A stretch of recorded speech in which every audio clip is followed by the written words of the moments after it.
Bonjour. Alors je vais vous présenter une série de moules pour façonner tous vos petits feuilletés, apéros, etc.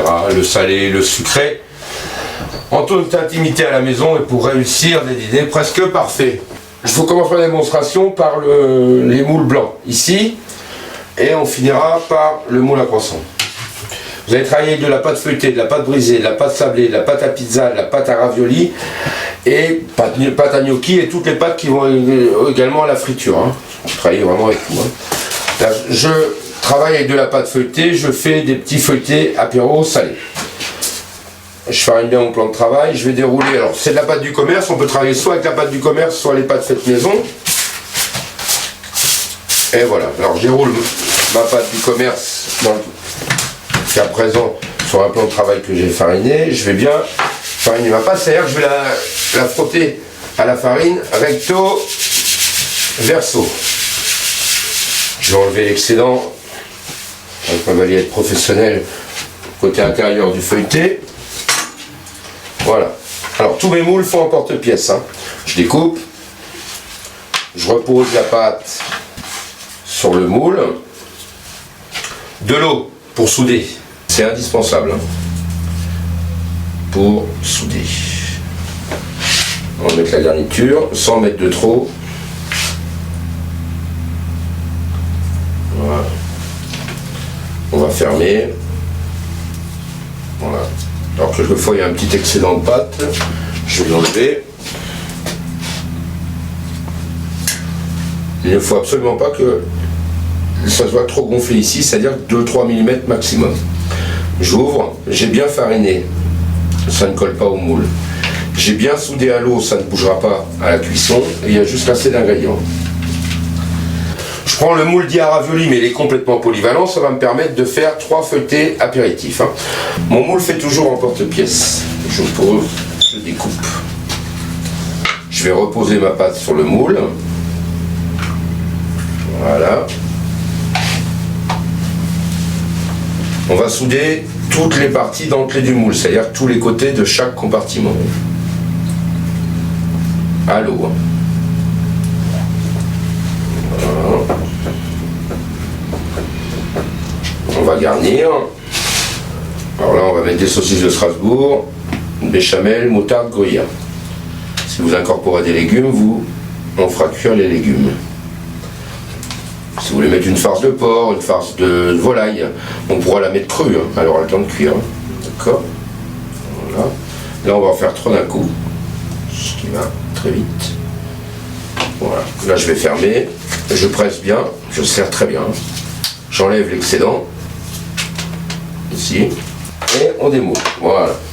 Alors, on va résumer les 3 premiers points importants. J'ai bien fariné, j'ai soudé à l'eau, j'ai pas mis trop d'ingrédients. Dernier point capital, on ne cuit jamais aussitôt. Dès que vous travaillez une pâte, même le fait de découper une pâte feuilletée, vous lui donnez de l'élasticité. Si vous cuisez aussitôt, ça va se rétracter, ça va gonfler et ça va s'ouvrir à la cuisson. Donc, on va laisser reposer. Alors, le temps de repos, je vous mets 20 minutes sur les fiches en 7, mais si c'est 1 heure, 2 heures, une nuit au frigo, ça n'a aucune importance. Si vous voulez en faire d'avance, c'est-à-dire les congeler, c'est une des meilleures utilisations, hein, quand vous avez un peu de temps, vous allez en faire d'avance. Vous allez les poser sur une plaque, sur une grille, sans qu'ils ne se touchent pour les congeler individuellement. On va passer la dorure. L'œuf entier, la pincée de sel et une belle pincée de sucre. Le sucre va nous apporter un beau brillant à la cuisson et n'aura aucune incidence sur le goût. Hein. Alors on va passer la dorure dessus, vous voyez, hein, comme ceci, voilà. Et une fois qu'ils sont dorés, directement au congélateur. 1 heure après, ils sont congelés individuellement, vous les mettez en sachet par parfum. Et le jour du besoin, le four à 180 à 200 degrés et directement du congélateur au four. 1/4 d'heure de cuisson, vous allez obtenir exactement le même travail que si vous veniez de les faire. Alors selon la taille des moules, vous allez travailler là ici les petits feuilletés apéros, là aussi. Là on va pouvoir commencer à travailler des escargots de Bourgogne, quand on va travailler une Saint-Jacques, on va travailler avec celui-ci. Le grand, par contre, on travaille exclusivement et uniquement sur la moitié du moule, un petit peu de compote, une demi-pomme. Si c'est une pâte à pizza, vous pourrez faire un calzone ou un feuilleté salé. Hein.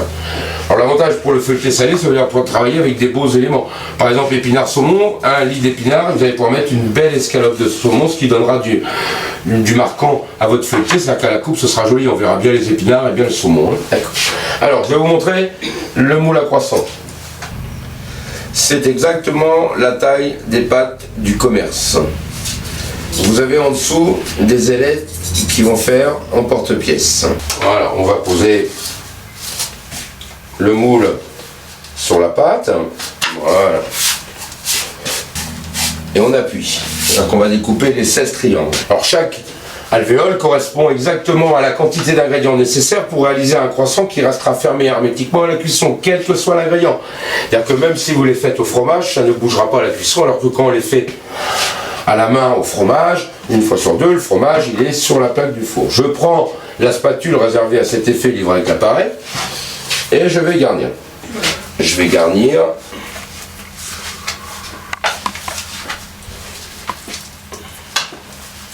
Alors là, je fais une petite farce de porc, hein, parfumée au calvas, qu'on est en Normandie.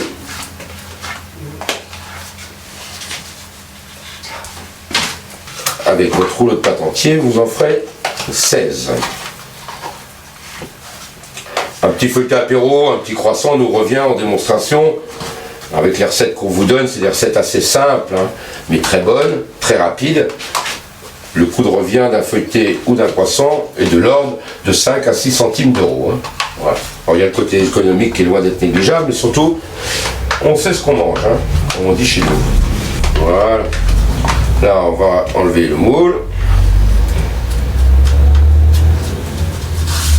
Et voilà. Donc, on a nos 16 croissants, il n'y a pas de chute. Hein. Il va nous suffire d'humecter à l'eau sur 3-4 cm. Hein, et on roule. Voilà. On ferme les deux extrémités.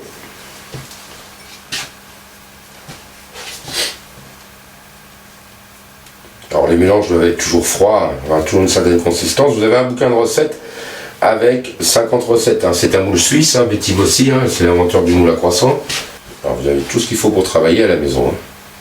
Je conseille 1 heure de temps de repos.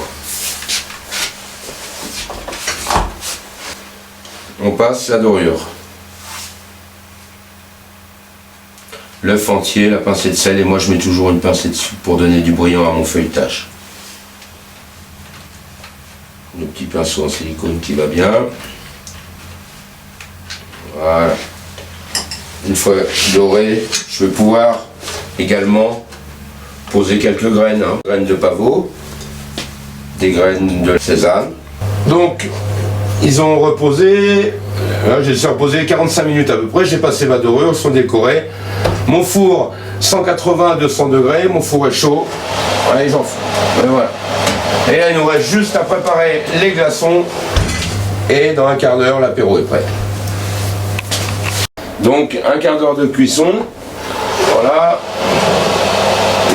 Ma première grille de petits croissants. Vous voyez, hein, le brillant à la cuisson, c'est le sucre dans la dorure. Hein.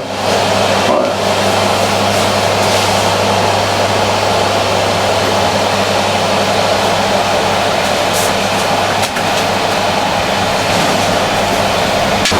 Mes petits feuilletés.